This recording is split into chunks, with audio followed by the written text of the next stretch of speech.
Hello everyone, welcome back to my YouTube channel Legal World. Myself Dr. Seema Goyal. Today in this video I am going to discuss certain differences important for the examination point of view. And the first difference, that is pledge and bailment, second is pledge and lien, and the third one is pledge and mortgage. If we talk about the difference between the pledge and bailment, pledge that means गिरवी रखना, means गिरवी का जो main उद्देश्य होता है वो ऋण एवं वचन के निष्पादन की जमानत देना होता है, जबकि बेलमेंट जिसे निक्षेप कहा जाता है इसका उद्देश्य वस्तु की देखरेख अथवा प्रयोग आदि होता है. If we talk about the difference between these two regarding rights, गिरवी की दशा में गिरवी ग्रहीता को विशिष्ट परिस्थितियों में माल बेचने का अधिकार प्राप्त होता है, जबकि निक्षेप की दशा में निक्षेप ग्रहीता को माल पर पूर्वाधिकार ही प्राप्त होता है.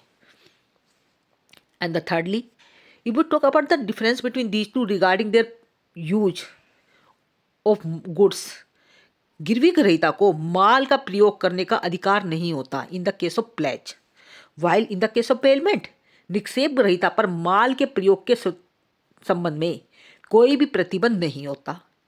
If we talk about the difference between these two regarding consideration, गिरवी में प्रतिफल की उपस्थिति आवश्यक है, जबकि निक्षेप निःशुल्क भी हो सकता है. तो these are the certain differences between the pledge as well as bailment. And the second difference is that is between the pledge and lien, that is गिरवी एंड ग्रहणाधिकार. And the first difference is regarding their purpose. गिरवी किसी ऋण अथवा वचन के निष्पादन के उद्देश्य से जमानत के रूप में माल का निक्षेप है, जबकि लियन जिसे ग्रहणाधिकार कहा जाता है पूर्वाधिकार का उद्देश्य है किसी मांग को पूरा करने के समय तक माल को अपने अधिकार में रोके रखना होता है. If we talk about difference between these two regarding their origin, गिरवी की जो उत्पत्ति होती है वो कॉन्ट्रैक्ट के कारण होती है, अनुबंध के कारण होती है, जबकि पूर्वाधिकार की उत्पत्ति अधिनियम के द्वारा होती है. And the third difference is regarding the rights of sale. विशेष परिस्थितियों में गिरवी ग्रहीता को गिरवी रखे हुए माल को बेचने का अधिकार होता है, जबकि पूर्वाधिकार में माल बेचने का अधिकार नहीं होता. And the lastly we can say that गिरवी ग्रहीता द्वारा गिरवी का माल वापस लौटा देने से गिरवी समाप्त नहीं होती, जबकि ग्रहणाधिकार एक बार माल से अधिकार समाप्त हो जाने पर पूर्वाधिकार या ग्रहणाधिकार भी समाप्त हो जाता है.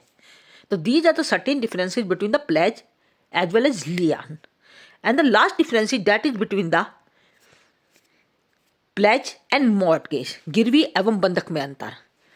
If we talk about the first difference between these two regarding their meaning, in the case of pledge गिरवी का जो मेन आशय होता है वो चल संपत्ति या माल की जमानत पर ऋण लेने से होता है, जबकि मॉर्टगेज जिसे बंधक कहा जाता है, बंधक का मेन आशय किसी अचल वस्तु की जमानत पर ऋण लेने से है.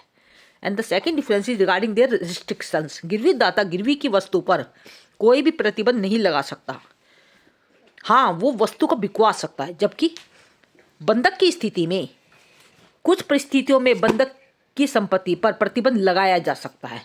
And the third difference is regarding there transfer. गिरवी की वस्तु का हस्तांतरण होना आवश्यक है, जबकि बंधक में ऐसा होना आवश्यक नहीं है.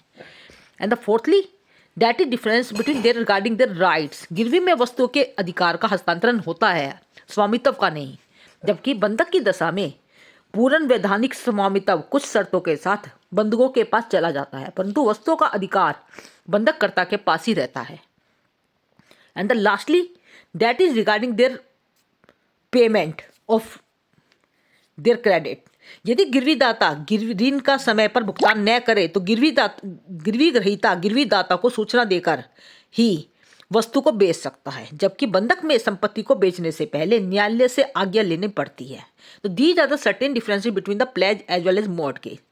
So these differences are important for the examination point of view. And if you have any doubt, then you must put down in the comment section. And don't forget to like, share and subscribe this channel for the further update. Thank you.